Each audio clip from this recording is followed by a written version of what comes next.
성도 여러분 안녕하십니까? 안실학교 반생 여러분, 이사야서를 열심히 공부하고 계실 것입니다. 오늘은 이사야 연구 제9과 제목이 섬기며 구원하며입니다. 섬기고 구원하는 것입니다. 이제 이사야서에서 예수님의 생애를, 그분의 성품과 그분의 사역이 어떤 것으로 예언되어 있는지를 이제 본격적으로 공부하는 그런 부분에 이르렀습니다. 오늘 기억절은 이사야 42장 1절입니다.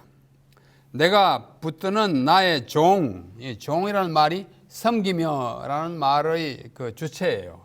종은 섬기는 사람입니다.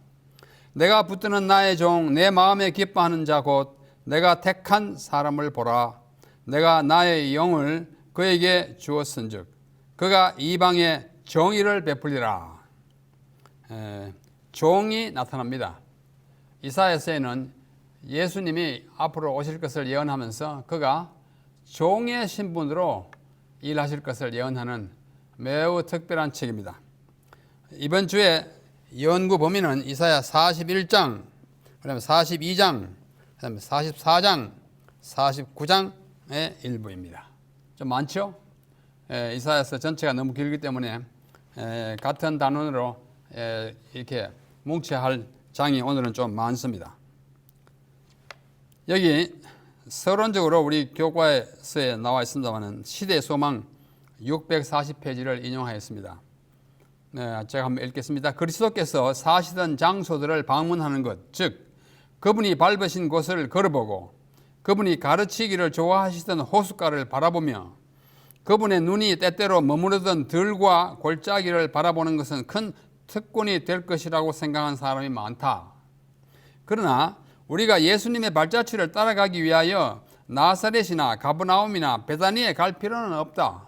꼭 가야 그분을 잘 배우는 것 아니라는 뜻이죠. 우리는 병상 곁이든, 이제 위에 노란 글자는 굳이 그렇게 안 해도 된다. 그러나 그 다음에는 중요한 것이에요.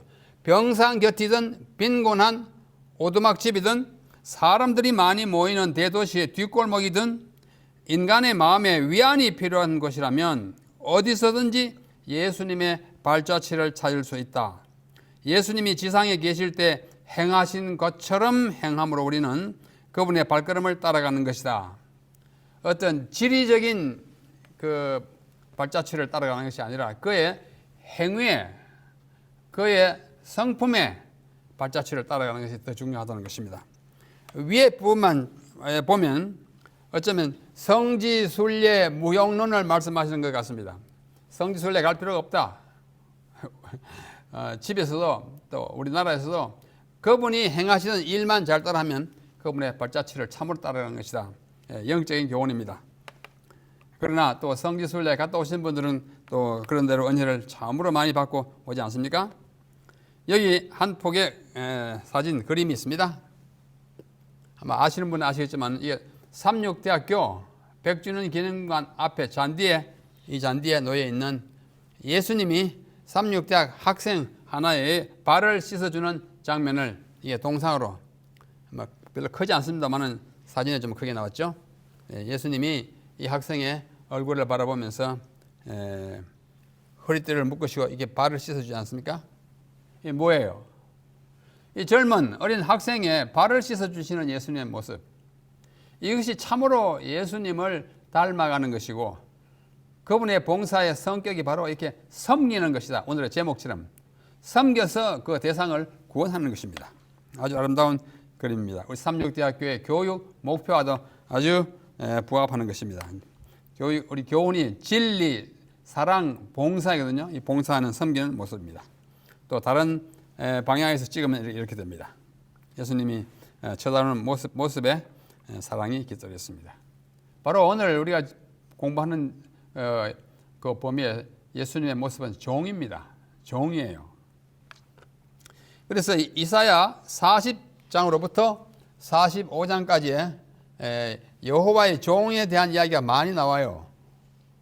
40장에서 55장까지. 근데 서론적으로 좀 개괄해서 좀 말씀드리면 우리 이 자세히 공부하지 못합니다. 오늘 공부하면 다음 과에 또 다른 거 공부하고 오늘이 9가니까 10, 11, 12, 13 하면 끝나잖아요. 저 개괄적으로 말씀드리면 40장은 그 여호와의 종이 오는 길을 예비하는 것입니다. 뭔지 아실 것입니다. 대로를 평탄케 하라. 그죠? 광야의 길을 내라. 그분이 오신다. 그 다음에 41장은 여호와의 종 이스라엘 이야기를 하고 있습니다.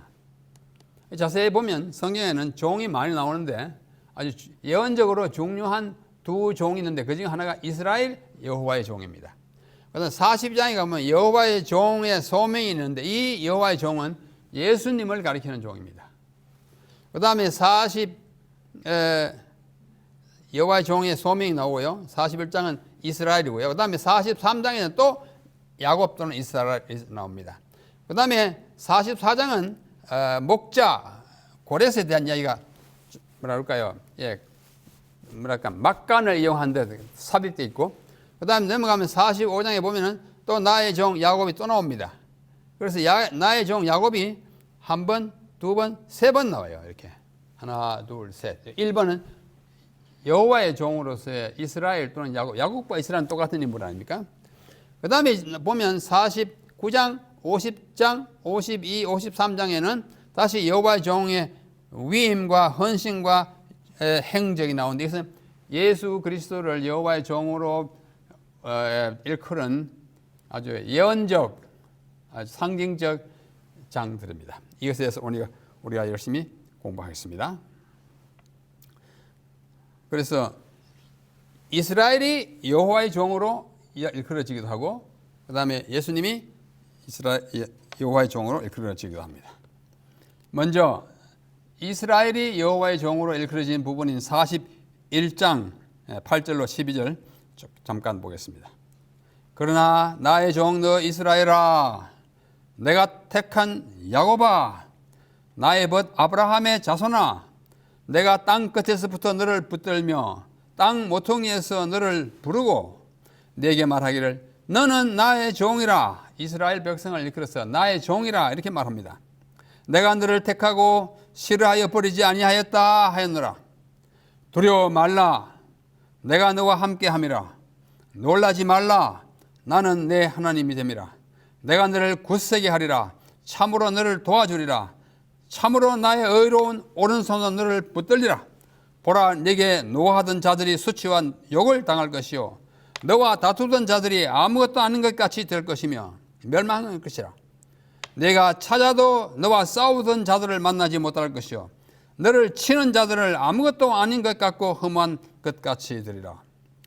이것은 한마디로 말하면 여호와의 종으로서 이스라엘 백성이 받을 절대적 도움과 보정의 말씀을 이 이사야 41장에 나와 있습니다. 그 서두가 바로 나의 종 이스라엘아. 이스라엘이 여호와의 종으로 일컬어지는 때문입니다. 이 41장 10절은 너무나 잘 알지 않습니까? 내가 너를 두려워 말라, 놀라지 말라, 너와 함께 하겠다는 그 말씀이 바로 여기 이스라엘 백성을 두고 하는 말씀인 것입니다. 그 다음에 44장에 가보면 또 같은 대상 야곱 또는 이스라엘에 대하여 나의 종이라고 또 읽었습니다. 나의 종 야곱, 내가 택한 이스라엘아, 이제 들으라. 너를 만들고 너를 모태에서부터 지어낸 너를 도와줄 여호와가 이같이 말하노라.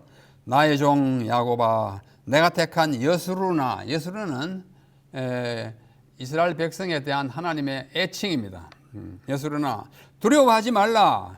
나는 목마른 자에게 물을 주며 마른 땅에 시내가 흐르게 하며 나의 영을 네 자손에게, 나의 복을 네 후손에게 부어주리니 그들이 풀 가운데 솟아나기를 시냇가에 버들같이 할 것이다.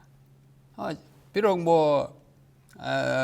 보잘것 없이 나오지만 그것이 크게 되는 그 버들가지처럼 너희를 내가 자라나게 하겠다. 그 다음에 44년 21절 22절에 가면 또 이와 같은 말이 나옵니다. 야곱아, 이스라엘아, 이 일을 기억하라. 너는 내 종이니라. 또 종이라 그래요. 내가 너를 지었으니 너는 내 종이라. 이스라엘아, 너는 나에게 잊히지 아니하리라. 내가 너를 기억하겠다. 내가 내 허물을 빽빽한 구름같이 내 죄를 안개같이 없이 하였으니 너는 내게로 돌아오라. 내가 너를 구속하였습니다. 그래서 야곱에 대한 축복이지만 그 후손이 받을 축복과 또 용서를 보증하는 것입니다. 빽빽한 허물, 구름 같은 허물 내가 용서하겠다. 왜요? 이 백성을 통해서 온 백성을 구원할 구원자가 올 것이기 때문입니다. 그 다음에 45장에 가면 또 나옵니다.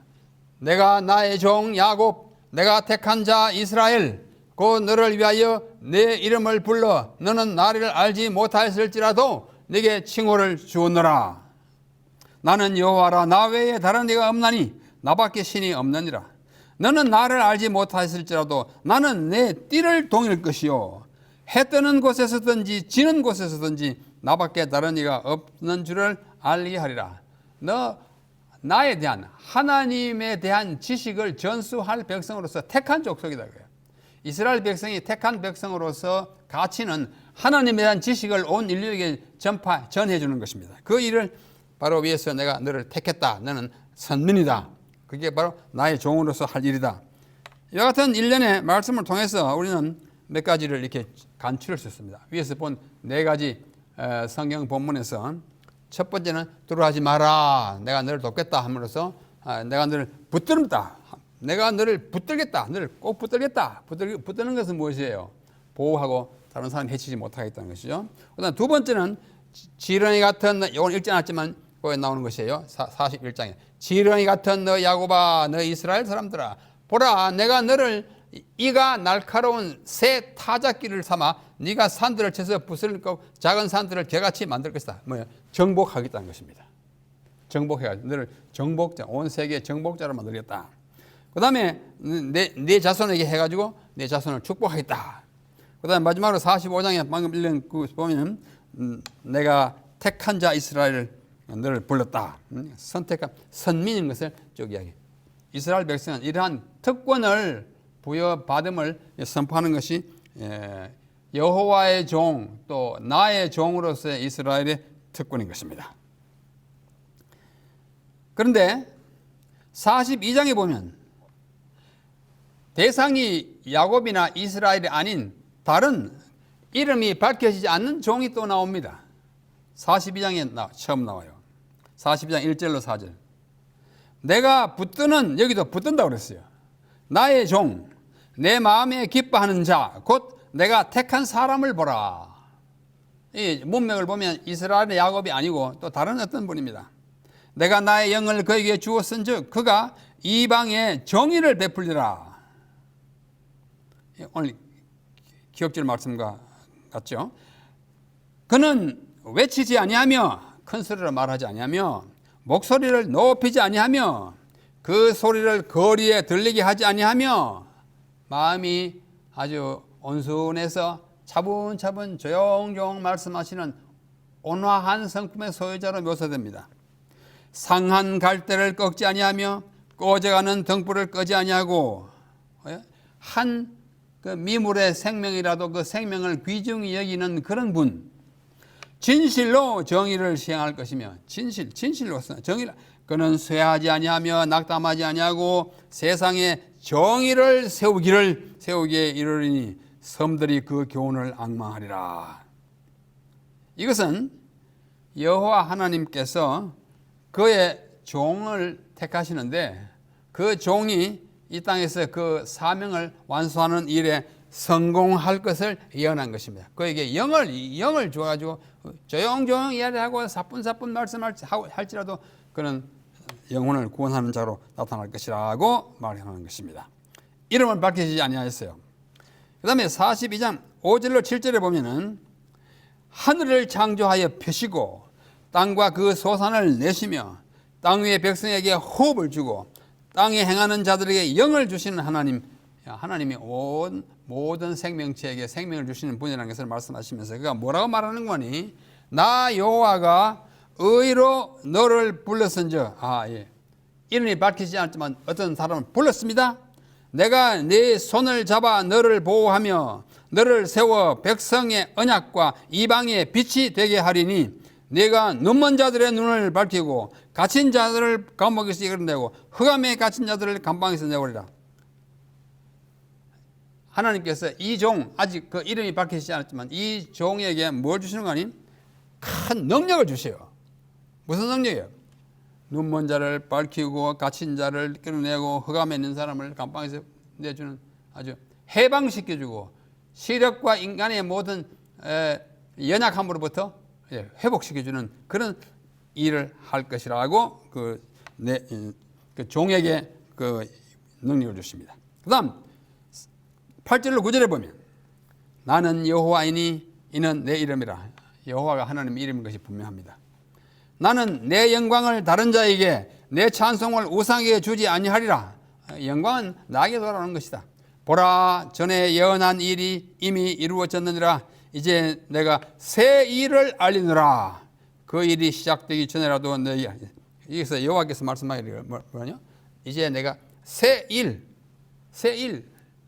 구원의 역사의 또 다른 측면은 새 일을 이루겠다고 하는 것입니다. 그래서 이 이사야 42장 1절로 9절에서 이러한 것들을 쭉 말씀했어요. 하나님이 기뻐하시는 자 택한 사람이다. 그는 조용하면서도 성공적으로 자신의 목표를 이루고 상한 갈대를 걷지 않는다. 그는 사람들이 교훈을 앙망하는 교사가 된다. 그는 하나님과 백성 사이에서 언약의 역할을 하고 이방의 빛으로서 공의를 행한다. 그는 눈먼 자를 고치고 갇힌 자를 해방시키며 흑암에 있는 자에게 광명을 이끌어낸다. 이제 내가 그에게 새 일을 하겠다. 이 모든 것을 통해서 종이 사명을 하기 위해서 소명, 부르심을 받는 것을 이야기하는 대목입니다. 이걸 가지고 종의 소명이라고 말합니다. 42장은 종의 소명에 대해서 이야기한 것이고, 이와 같이 종의 소명을 세 부분으로 방금 나눠왔습니다. 42장 1절로 4절, 5절로 7절, 8절로 9절 앞에 읽은 내용과 같습니다. 요약하면 이래요. 이러한 개념을 많은 학자들이 설명하고 또 보여주고 또 책에다 기록하고 있습니다만은 여기 한 책이 있습니다. 이 책이에요. 이 책이에요. 여기 그림만 봐도 아까 삼육대학교에 있는 그 조각품하고 비슷하잖아요. 예수님이 뭐 베드로 일지의 제자들 중에 한 사람의 발을 씻겨주는 장면인데, 이와 같이 씻어주는 사람, 종의 모습으로 이 땅에 오신 예수님을 가장 분명하게 예시한 책이 이사야예요. A Study in Isaiah. 이사야 연구입니다. 그 책 이름이 뭐냐면 The Servant Song, 종의 노래예요. 종의 노래. 그 종의 노래의 제 첫 번째 부분이 이사야 42장 1절로 9절인데 그 내용이 뭐냐면 종의 call, 소명, 부르심이에요. 종의 부르심에 대한 것을 첫째, 둘째, 셋째 부분으로 나누어서 생각합니다.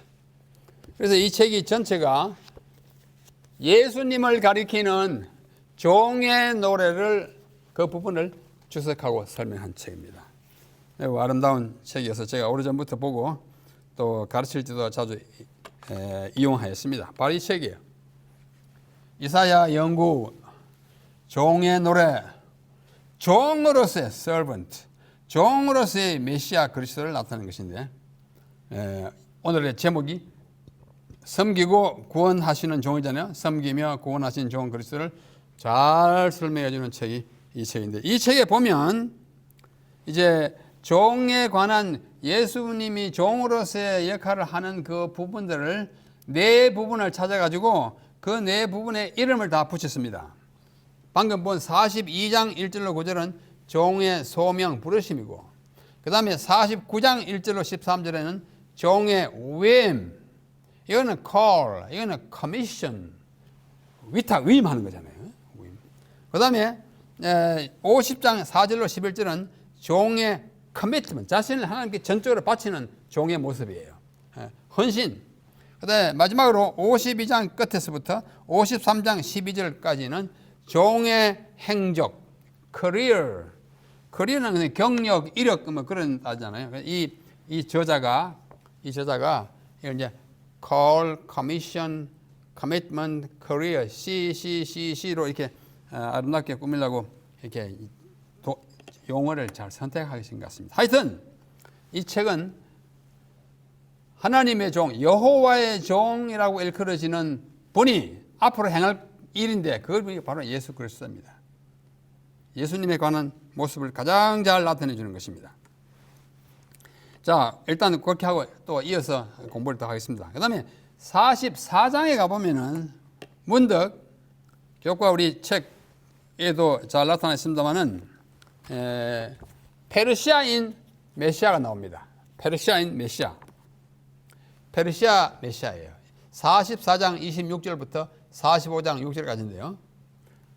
읽어보겠습니다. 갑자기 이제 앞부분의 종 이야기, 뒷부분의 종 이야기 그 사이에 아주 뭐랄까요, 막간을 이용해서 나타난 인물이 있습니다. 고레스에 대하여는 이러기를 그는 나의 목자라. 고레스는 이방 왕인데 나의 목자라 이렇게 말씀하십니다. 나의 모든 기쁨을 성취하리라 하며 예루살렘에 대하여는 이러기를 중건되리라 하며 성전에 대하여는 이러기를 내 기초가 세움이 되리라 하는 자니라. 이 고레스가 그렇게 말할 것이라고 이사야 시대에 예언했어요. 이 고레스가 나타난 것은 오랜 세월 후입니다. 이사야는 BC 7세기, 8세기 말 그때 활약했지만은 고레스는 6세기까지 내려와야 539년 그때 인물이에요. 그러므로 한 200년 차이 나는 그 이전에 이미 이분을 이름을 가리키면서 그가 나타나 가지고 무슨 일을 할 것이냐? 그건 나의 목자라고 그랬어요. 예루살렘을 중건하고 성전을 어떻게 해요? 그 기초를 세우겠다. 이런 역할을 할 것이라고 예언하는 것입니다. 나 여호와는 나의 기름 받은 고레스. 기름 받았다. 기름 받았다는 말이 조금 이따 봅니다만 메시아라는 뜻입니다. 고레스를 메시아라고 불러요. 나의 기름 받은 고레스의 오른손을 잡고 열국으로 그 앞에 항복하게 하며 열왕의 허리를 풀며 성문을 그 앞에 열어서 닫지 못하게 하리라. 내가 고레스에 대하여 이르기를 네가 내 앞서가서 험한 곳을 평탄케 하며 놋문을 쳐서 부수며 쇠빗장을 꺾고 내게 흑암 중의 보화와 은밀한 곳에 숨은 재물을 주어서 너를 지명하여 부른 자가 나 여호와 이스라엘 하나님인 줄 알게 하리라. 하나님 말씀하시는 것입니다. 그러니까 비록 이방 왕이지만 하나님의 사용하시는 도구가 돼서 하나님의 백성을 위하여 위대한 일을 할 것을 이사야를 통해서 예언하고 있는 거예요. 이 고레스라고 하는 이방 왕은 역대하라고 하는 책에 3번, 에스라의 13번, 이사야의 3번, 다니엘의 3번 합계 22회 성경에 언급됩니다. 느부갓네살만큼은 아니지만은 비교적 많이 언급되는 이방의 왕입니다. 그런데 그를 이끌어서 나의 목자라, 좀 이따가 나의 기름 부음 받은 자라 이렇게 말합니다. 그는 예루살렘 성전을 중건하고 또 나의 기름 받은 고레스, 메시아 같은 역할을 할 것이고 또 열국의 정복자가 될 것이고 그는 내가 지명하여 부른 자다. 하나님 이렇게 말씀하세요. 그가 천하를 통일하는 제왕이 되었습니다. 페르시아 대제국의 창건자예요. BC 539년에 그 강한 바벨론, 지난번에 우리 바벨론 공부하지 않았습니까? 제 6과인가요? 바벨론이 그 역사를 보면은 굉장한 나라예요. 그 나라까지 딱 제패해가지고 천하를 통일해서 페르시아 대제국을 세웠습니다. 그는 천하를 통일하자 제국 안에 있는 이민족들의 형편을 잘 살펴서 천하를 통일했으니까 누구도 그 휘하에 있습니까? 유다 백성도, 이스라엘도. 그런데 그 통일된 그 제국 안에서 그의 백성이 좀 어려움을 당하는 것을 보고 어떻게 합니까? 잘 살펴서 각기 그들의 본국으로 돌아가게 하는 관대함을 보였고, 특히 유대인들은 귀환과 함께 돌아오는 것과 함께 그들의 성전을 재건하게 하는 조서를 내립니다. 그 조서가 성경에 2번 나타나 있어요. 역대도 있고 에스라도 나타나지 않습니까? 그래서 그는 대왕이라 일컬어집니다. 서양이나 우리나라의 역사에서 대왕이라고 일컬어지는 사람이 흔하지 않습니다. 대왕이 되려면 첫째 영토를 넓히기도 되겠지만은 백성들을 잘 다스리고 좀 덕스러운 제왕이 되어야 대왕이라고 이루어집니다. 이 사람이 고레스 대왕이에요.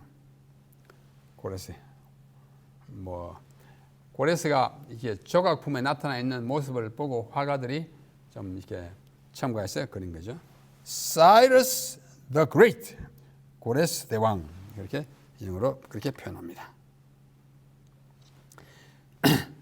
그래서 이러한 칭호들 중에서, 이게 많은 칭호가 있는 것 중에서 가장 특이한 것은 나의 목자와 또 뭐요? 나의 기름 받은 고레스라는 칭호예요. 기름 받으니 이 히브리 말로 마시아흐입니다. 마시아흐인데 이것이 바로 영어로 하면 메사야, 우리말로 하면 메시아예요. 마시아흐가 히브리고 그것은 기름 부음을 받은 자라는 뜻입니다. 즉 메시아예요. 그래서 페르시아 메시아예요. 언어적으로 그는 메시아입니다. 메시아가 할 일의 어떤 부분을 이분이 좀 했어요. 통일했다든지 또 고난당하는 사람을 이렇게 도와서 해방시켜서 돌아가게 했다든지, 그 메시아가 하는 일이거든요. 그래서 그 메시아를 이 땅에 내게 할 그 민족을 도와서 성전도 짓게 한 아주 후덕한 왕이었습니다. 특별한 의미에서 하나님의 명령을, 사명을 받아서 이행한 사람, 그 사람이 고레스입니다. 근데 그가 남긴 고레스 실린더라고 하는 게 있어요. 이 그림은 사진에는 크지만 이게 한 23cm밖에 안 돼요. 이 정도밖에 안 돼요. 원통으로 생겼어요. 근데 보시다시피 여기에 잔뜩 문자가 기록되어 있습니다. 이게 무슨 문자일까요? 설형 문자 또는 쐐기 문자예요. 이걸 다 번역했습니다. 먼저 이것을 이제 발견한 사람과 뭐 이제 잘 쓰이는 언어인 영어로 했다가 영어로 된 건 또 우리는 우리말로 또 번역해가지고 다 번역됐는데, 이따 후반부에서 그 내용을 말씀드려요. 이 내용을 자세히 보면 성경에 있는 고레스의 모습과 그의 활동과 아주 접번일치합니다. 그래서 성경의 기록도 확실하고 이 사실도 확실하다는 사실을 우리는 이해할 수가 있게 됩니다. 고레스 이야기예요. 그 다음 부분은 미리 주어진 희망이라는 뜻입니다. 뭐가 미리 주어졌냐면 앞으로 메시아가 올 것을 미리 약간 맛보게 한 것이 누구예요? 고레스를 통해서요. 그럼 미리 약간 맛보게 한 희망입니다.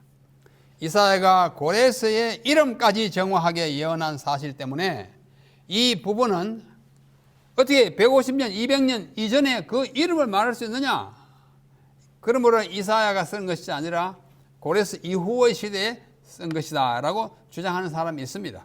그래서 전에 제 1과에서 공부했던 말은 독일의 요한 크리스토프 드웨들라인이라고 하는 사람이 말하기를 이것은 이사야서, 그러니까 후반부 40장 이후는 이사야가 진짜 이사야가 아니고 이사야로부터 한 150년이나 200년 후대의 사람이 기록했다, 이렇게 말하는 소위 제2 이사야서의 창시자가 이 사람이에요.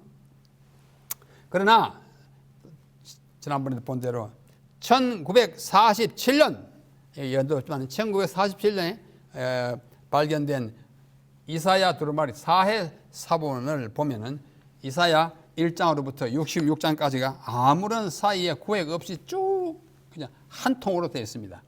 이것은 BC 2세기의 것이에요. 그러므로 이 드웨들라인이라고 한 사람이 말하는 소위 두 이사야설은 틀린 것이 명백하게 드러나게 되었습니다. 그래서 이 고레스를 통해서 하나님이 예언하시고자 하면 이름인들 왜 예언 못 하시겠어요? 그래서 이 고레스를 통해서 미리 희망을 보여줬습니다. 고레스가 너희들을 돌려보낸다, 성전을 짓게 한다, 얼마나 희망적이냐. 마찬가지로 더 위대한 메시아, 기름 부은 모자가 오셔서 하나님의 모든 예언을 성취하는 메시아가 될 것이다 하는 것을 미리 느끼게 했습니다. 그래서 고난받는 종이 이제 49장에 또 나옵니다. 49장 1절로 6절인데 제가 다 읽지 않겠습니다. 첫 부분만 읽으면, 섬들아 내게 들으라, 먼 곳 백성들아 귀를 기울이라, 여호와께서 태에서부터 나를 부르셨고 내 어머니의 복중에서부터 내 이름을 기억하셨으며 내 입을 날카로운 칼같이 만드시고 나를 그의 손끝에 쭉 내려가는데 그 내용이 뭐냐면 1절로 6절은 종이 이방인을 위한 선교 사명을 보고합니다. 이제 이 부분은 예수님이 앞으로 하실 일을 미리 보고 형식으로 기록해 놓는 거예요. 내가 이방인에게 정의를 행하고 그럼 태에서부터 나를 종으로 지으신 하나님이 또 이게 하나님은 나의 힘이 되셔가지고 많은 능력을 행하시도록 하셨다 하는 고백적인 이야기예요.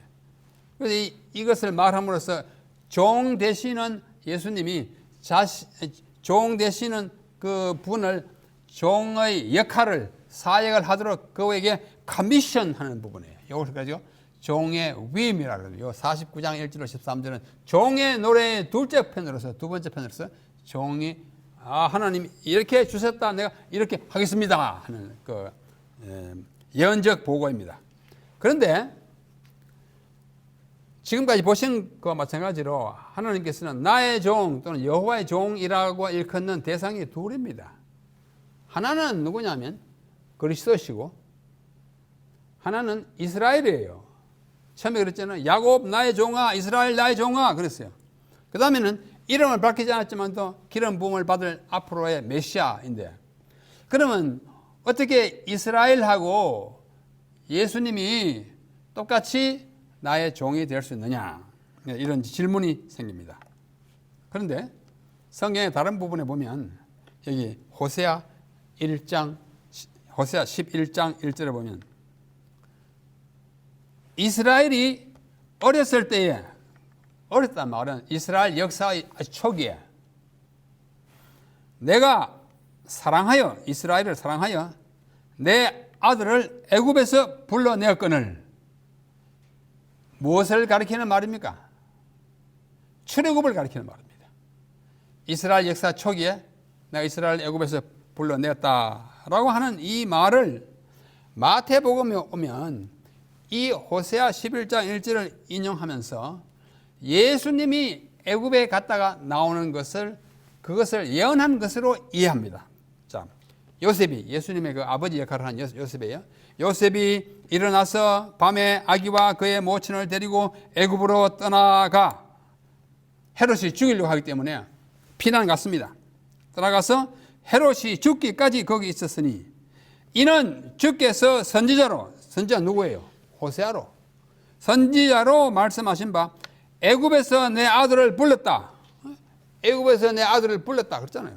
애굽에서 내 아들을 불렀다 그랬죠? 내 아들을 애굽에서 불렀다고 함을 이루려 하심이니라. 아하.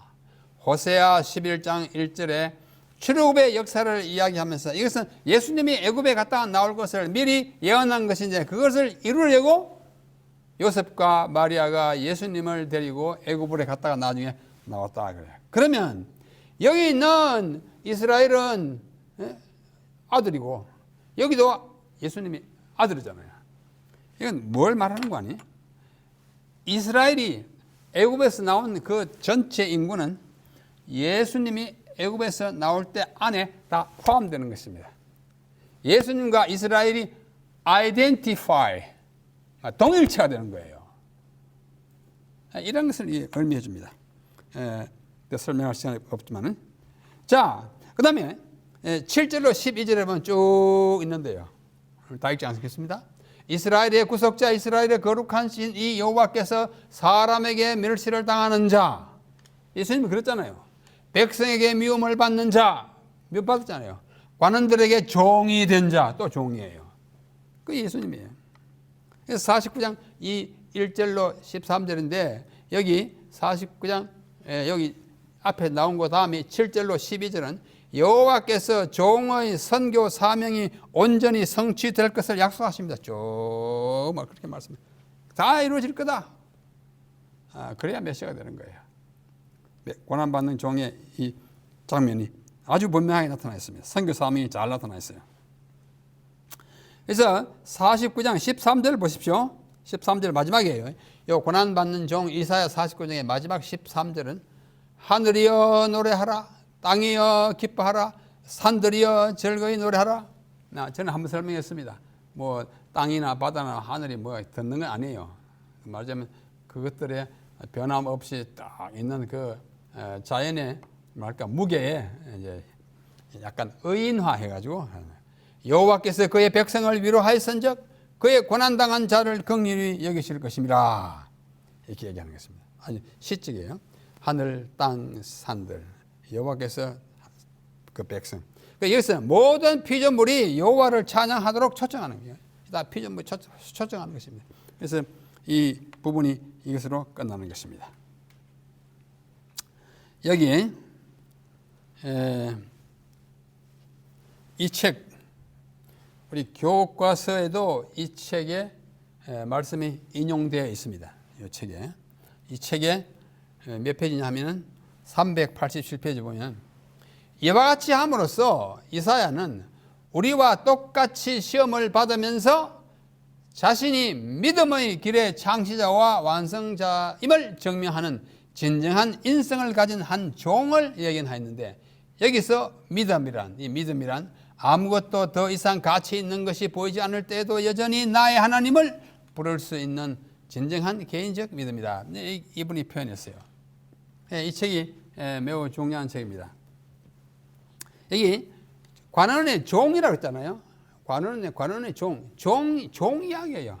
이사야서에 난 예수님은 계속해서 종입니다. 종의 부름을 받고 위임을 받고 그 다음에 헌신하고 뭔가 이루고 사역하고 살려주고 먹여주고 하는 이 모든 이야기가 여기에 나오는 고난당하는 종의 모습인 것입니다. 그래서 제 1편에서 이미 종의 부르심을 받고 제 2편 종의 위임을 앞에서 본 바와 같이 종이 이방인을 위한 선교 사명을 보고하고 종의 선교 사명이 온전히 성취할 것을 약속하고 마지막 13절이 피조물이 여호와를 찬양할 것을 이루어지는 것이 종의 노래의 두 번째인 종의 위임 부분의 종의 이야기입니다. 매우 확실합니다. 그래서 여기 선지자와 왕, 우리 엘렌 화이트 여사가 쓴 선지자와 왕 제 26장이면 311쪽부터 21쪽까지 보면은 제목이 너의 하나님을 보라. 이거는 시편 49편 40편 9절을 그대로 인용한 것을 장 제목으로 했습니다. 여기 뭐 다 읽을 시간이 없지만은 이사야의 시대에 인류의 영적 자각은 하나님께 대한 오해로 인하여 어두워졌다. 오랫동안 사탄은 사람들로 하여금 저희 창조자를 죄와 고통과 죽음의 장본인으로 여기도록 하고자 애를 썼다. 이와 같이 사탄에게 기만을 당한 사람들은 하나님을 엄하고 가혹한 분이라고 생각했어요. 그것은 대기만자인 사탄의 그 부추김 때문에 일어난 결과입니다. 사탄은 대기만자예요. 오늘날도 마찬가지입니다. 하나님 어떤 분인가? 조금만 잘못하면 막 벌 줘가지고 지옥 보낸다. 아니에요. 그죠? 하나님은 우리를 지옥에 보내지 않습니다. 우리가 뭐 한 기껏 살아봐야 70년, 80년 살아가지고 죄를 지은 늘 얼마나 짓겠어요. 그 지혜 때문에 수억만 년 영원히 지옥에 불타게 하는 그런 가혹한 하나님이 아니세요. 아닌데. 그래서 하나님이 어떤 분이냐? 엄하고 막 사람을 때려잡는 그런 하나님이 아니다. 뭘 말했냐? 예수님 봐라. 종으로 오시잖아. 종의 이야기예요. 종의 이야기였습니다. 그러므로 이사야서 40장으로 통해서 우리가 볼 수 있는 것은 우리가 얼마나 겸손해야 되는지입니다. 하나님의 아들이 하나님이 우리를 구원하기 위해서 종으로 오시잖아요. 하나님은 이사야를 통해 고통받는 자들에게 위로를 가져다 주셨다. 고난의 시간은 끝났으며 하나님은 그들에게 돌아오고 계신다.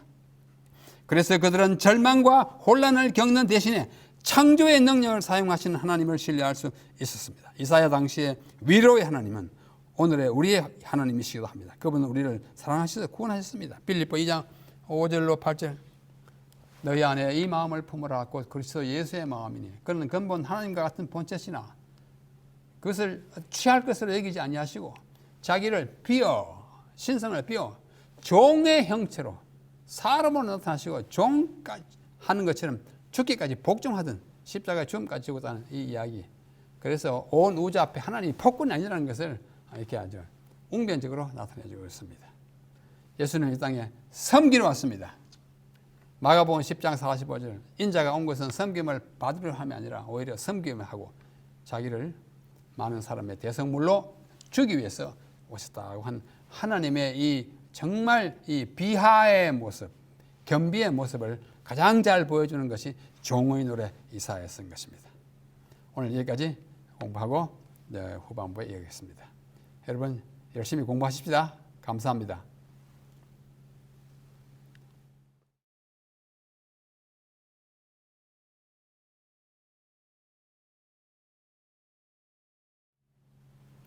자, 지금 우리 제9과 공부하고 있습니다. 나를 붙드는 나의 종. 이제 종의 개념이 분명하죠? 예수님이 이 땅에 종으로 오셨어요. 정말 사람으로서 이해할 수 없지만 그것이 하나님의 우리를 위한 사랑인 것입니다. 그래서 조금 전에 우리가 고레스 대왕에 대해서 보았는데요. 고레스는 정말 특별한 인물이에요. 이 고레스에 대해서 조금 더 자세히 말씀을 드리겠습니다. 고레스가 통일한 천하 페르시아예요. 이 터키 해가지고 여기 이집트 가기 직전까지 예루살렘, 이스라엘까지 다 먹고 오늘의 이라크, 이란 다 해가지고 이것이 고레스 치하의 아케메니드 제국입니다. 아케메니드는 종족 이름이에요. 얼마나 넓습니까? 오늘날 말하면 여기 뭐 파키스탄, 이라크, 이란, 그 다음에 이스라엘, 요르단, 터키 이 다 차지한 대제국이었는데 그의 모습이 이렇게 조각에 나타나 있어요. 이게 고레스입니다. 이걸 좀 그림으로 그리면 이렇게 좀 더 확대하면 이래요. 여기 보시면 특별한 관을 썼습니다. 이 관을 햄햄관이라고 그래요. 햄햄관인데 아주 대제국의 왕만이 쓸 수 있는 멸관의 왕관입니다.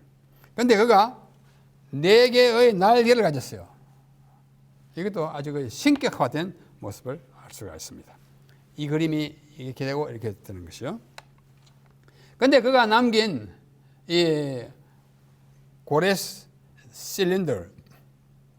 실린더라는 말은 원통이라는 뜻입니다. 원통처럼 생겼죠, 이렇게. 이것을 발견함으로 성경의 내용이 엄청 구체화되고 확실해졌어요. 자, 그 이야기를 드리겠습니다. 지금부터 한 150년 전이에요. 1879년 호르무즈 라삼. 이 사람은 이란 출신인데 영국 시민이었습니다. 호르무즈 라삼이 바벨론에서 발견했어요. 바벨론 대제국 시절. 런던의 영국 박물관에 소장되어 있는데요. 설형 문자로 된 문헌인 고레스 실린더에는 이 당시의 정황이 잘 기록되어 있습니다. 이 실린더는 점토로 만들어 구운 것이에요. 구웠기 때문에 깨어지지 않고 지금까지 잘 보존되어 있습니다. 길이는 21.9cm, 약 22cm예요. 그 다음에 모양이 원통으로 생겼기 때문에 배럴 또는 실린더처럼 생겼기 때문에 실린더라고 읽습니다. 여기에는 고레스가 바벨론을 탈취하던 당시의 형편과 그 이후의 그의 정치적 그 업적이 소개되었습니다. 그 내용을 옮기면 다음과 같습니다. 이것은 이 실린더의 점토판에 적혀 있는 서령 문자를 영어로 번역한 것을 또 제가 우리말로 번역한 것입니다. 한번 보십시오. 거기 이렇게 기록되었어요. 나는 고레스 세계의 왕, 위대한 왕, 정정당당한 왕, 바벨론의 왕. 바벨론이 그 영토라 말하죠. 수메르와 아카드의 왕, 온 세계의 왕이며 위대한 왕이시오 안샨의 왕이신 캄비세스의 아들이며 그 아버지가 캄비세스이고 위대한 왕이시오 안샨의 왕이신 고레스였으니 그 할아버지도 고레스였어요. 할아버지 이름을 따가지고 자기도 고레스입니다.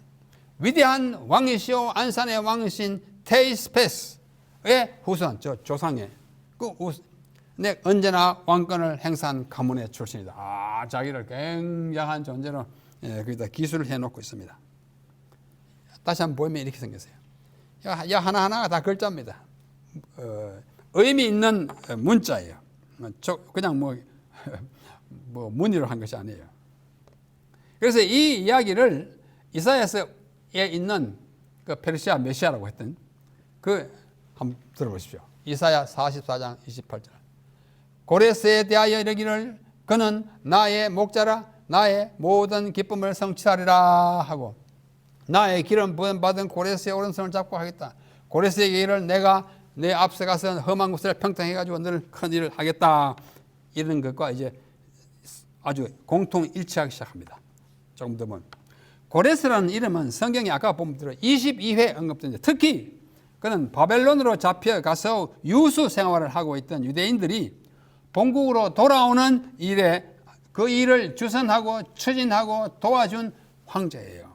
그래서 아주 유명합니다. 따라서 그의 치적을 기록한 고레스 실린더도 구약의 내용과 일치하거나 상응하는 점들을 많이 포함하고 있는 것은 당연합니다. 자, 보십시오. 첫째, 이 실린더가 나는 고레스 세계의 왕, 위대한 왕, 정당한 바벨론 왕 이렇게 한 것은 성경의 역대기가 기록한 다음의 구절과 매우 흡사합니다. 조금 전에 읽었지 않습니까? 조금 전에 읽은 이것의 내용이 요 말의 내용이요. 이제 역대기에 나타난 거 한번 보십시오. 아주 역대 이거예요. 역대하 36장 에스라 1장 4절. 아까 읽은 것을 기억하면서 바사 왕, 바사가 이제 페르시아라는 말의 한자어입니다. 바사, 페르시아. 페르시아 왕 고레스는 말하노니 하늘의 신 여호와께서 제사 세상 만국으로 내게 주셨고 나를 명하여 유다 예루살렘에 전을 건축하라 하셨나니 너희 중에 무릇 그 백성된 자 유대인들은 다 올라갈지어다. 예루살렘으로 올라갈지어다. 너희 하나님 여호와께서 함께 하시기를 원하노라. 뭐 이방 왕이 말했다기보다는 어떤 이스라엘의 왕이 말한 것처럼 그렇게 들릴 정도로 당당한 왕으로서의 모습이 그 원통과 실린더와 성경의 기록이 아주 일치하는 것입니다. 둘째, 고레스 실린더의 기술된 대로 성품이 매우 너그럽고 모든 민족들과 그들의 종교에 대하여 동정적이고 관용적인 태도를 가진 사람이었습니다. 그가 쓴 부분을 다시 한번 보십시오. 나는 오랫동안 황폐되어 온 성소들과 그 안에 그에 온 신상들을 티그리스 강의 저편에 있는 신성한 도성들, 그중 하나가 예루살렘이에요. 도성들로 귀환시켜 돌려보냈으며 그들을 위하여 영구적인 성소들을 지어 주었다. 나는 또한 그것들의 이전 주민들을 모두 모아서 저들의 거주지로 귀환시켰다. 라고 그 안에 나와요. 그 실린더에 나옵니다. 그렇게 기록됐어요. 하고 한 것은 고레스가 조서를 내려 유대인들이 본국으로 돌아가서 예루살렘의 성전을 재건하게 한 일과 온전히 일치합니다. 온전히 일치해요. 그렇지 않습니까? 성경의 내용이 아주 일치합니다. 제국 페르시아의 건국자인 고레스는 그야말로 대왕이라는 칭호를 받기에 합당한 역량과 치적과 그리고 관호한 인격과 하나님을 신뢰하는 믿음까지 갖추었던 제왕이었습니다. 그래서 고레스 대왕은 아케메네스라고 한 그 민족 이름이요. 인들의 첫 번째 수도였던 파사르가데라는 말은 페르시아인들의 진영이라는 뜻인데요. 이 파사르가데에 6층으로 된 석회석 계단들 위에 세워진 석조 무덤에 묻혀 있습니다. 이것이 고레스의 무덤입니다. 이게 1층, 2층, 3층, 4층, 5층, 6층으로 됐어요. 이게 우리 보기에는 그냥 이게 뚜벅뚜벅 걸어 올라갈 것 같은 계단이지만 아니에요. 여기 사람 보십시오. 사람 보이죠? 네? 이 사람이 이게 사람 한 사람의 키 높이만큼 높습니다. 그러니까 이렇게 적어도 뭐 한 1m 50에 2m, 2m, 그러니까 10m 쫙 올라 여기 높이 있어요. 조그만 뭐 오두막집이 아니에요. 굉장한 이 무덤에 지금도 있습니다. 자, 밤모습은 이렇게 별이 빛나는데요. 이건 뒷모습이에요. 이것이 그 유명한 렘브란트라는 네덜란드의 화가가 고레스를 그린 고레스 왕의 위풍당한 모습을 이 홀잖아요. 다 모습입니다. 뭐 화가의 그저 상상이지만은 그만큼 당당한 왕이었음을 보여줘. 이 고레스가 남긴 고레스 실린더는 아주 유명하고 정말 중요한 고고학적 발견입니다. 자, 이제 여호와의 종에 대해서 조금만 더 공부하겠습니다. 여호와의 종이 성경에 27회 나타나요. 여호와의 종은 우리말로 에벳 아도나이, 이건 아도나이 여호와이지만 읽을 때는 여호와를 읽지 않고 아도나이를 읽는 거 아시죠? 유대인들은 하나님의 이름인 여호와를 입에다 잘 올리지 않았습니다. 너무 존귀하고 거룩한 이름이라. 글자는 여호와인데 읽을 때는 아도나이를 읽었어요. 여호와의 종 27절 나왔던데, 이 여호와의 종은 모세를 가리키는데 한 17번 쓰였습니다. 신명기, 여호수아 뭐 이렇게 쭉 열왕기, 하, 디악대까지. 이것은 다 모세를 가리켜서 여호와의 종 모세, 여호와의 종 모세라고 가리켰고, 그 다음에 여호수아를 가리킨 것이 2번 있습니다. 여호수아와 사사기에. 그 다음에 선지자들을 가리킬 때도 2번 쓰였고, 다윗을 가리키면서도 2번 쓰였어요. 그 다음에 하나님의 백성을 가리킬 때도 3번 쓰였는데, 그 다음에 6번째는 메시아 그리스도를 가리킬 때 직접 여호와의 종이라고 한 것은 42장 19절에 한 번뿐입니다. 그러나 그 외에는 나의 종, 나의 종, 나의 종, 내 종 이렇게 말했기 때문에 다 일관성이 있는 것이죠. 그 다음에 이와 비슷한 개념인 하나님의 종이라는 말이 또 여러 번 씁니다. 이것도 에벳 하 엘로힘, 에벳 종이고 엘로힘 하나님이잖아요. 이러한 표현이 8번 나오는데요. 역시 모세를 가리켜서 4번, 다니엘을 가리켜서 1번, 사드락과 메삭과 아벳느고를 가리켜서 하나님의 종들이라고 했을 때 1회, 그 다음에 기타 사람들에 대하여서는 2번 더 해가지고 합쳐서 8회 쓰였고, 이건 구약이고, 신약에는 이제 헬라어잖아요. 하나님의 종 같은 개념이지만 또 둘로세우, 둘로스는 종이고 세우는 하나님이에요. 그것도 6번 사용됐는데, 바울을 가리킬 때 2번, 모세를 가리킬 때 1번, 하나님의 백성을 가리킬 때 3회 사용되었습니다. 횟수가 중요하지는 않지만 이렇게 자주 사용되는데 왜 종이라고 자꾸 일컬었을까? 종이라고 일컬었을까? 그 다음에 하나님의 종도 아니고 여호와의 종도 아니고 나의 종이라는 말이 또 28번 사용되었어요. 나의 종, 압디라고 합니다. 28회 중에 이사야에서만 14번이에요.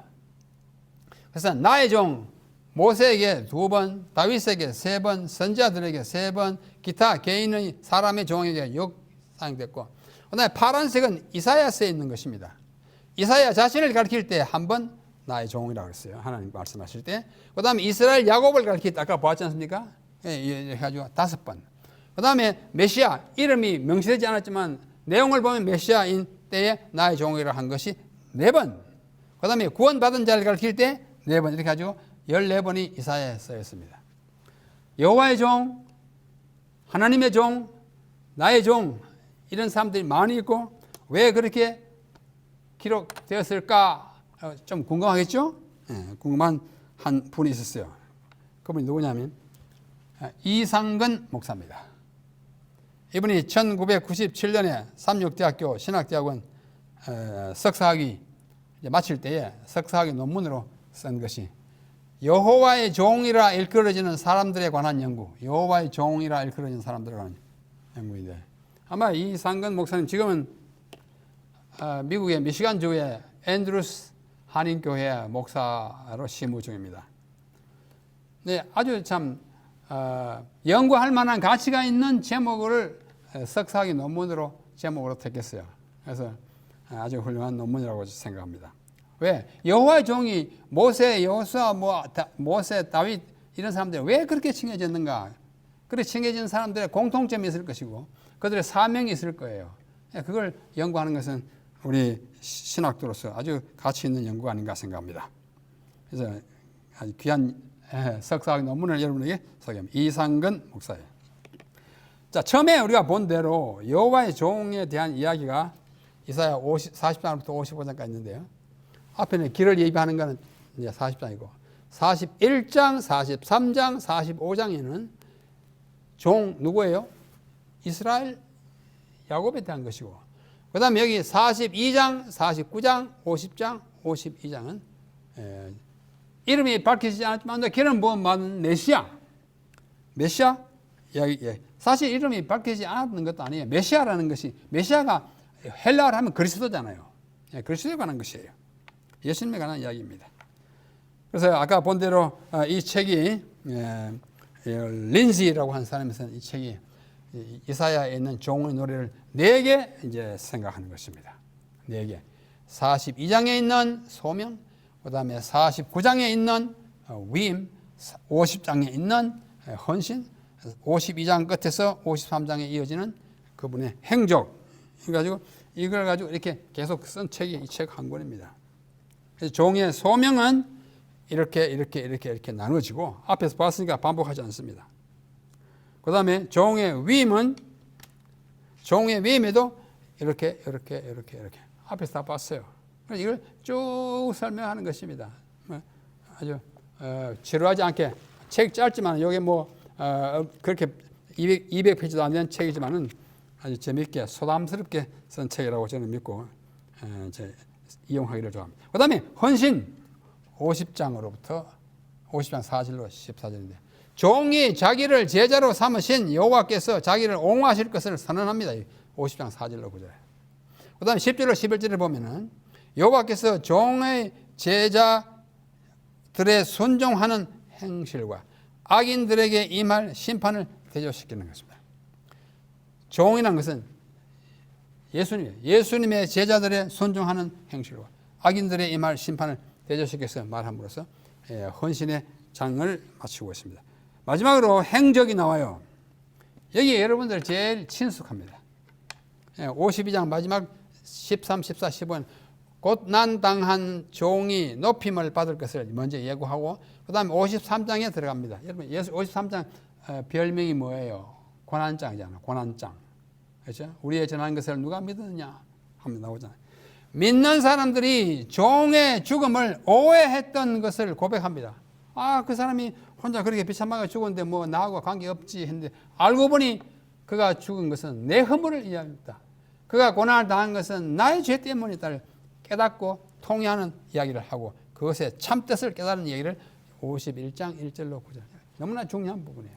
그러니까 강고를 알고 우리를 위해서 제물이 되시고 그 다음 마지막 10절로 12절에는 여호와께서 사명 곧 속건 제물을 그 제물로 드리는 자신의 사명을 완수한 종을 높이 올리실 것을 약속합니다.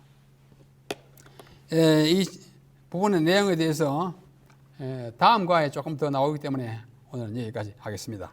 이사야는 3부로 되어 있습니다. 이미 여러분 잘 아십니다. 1부는 1장으로부터 39장까지고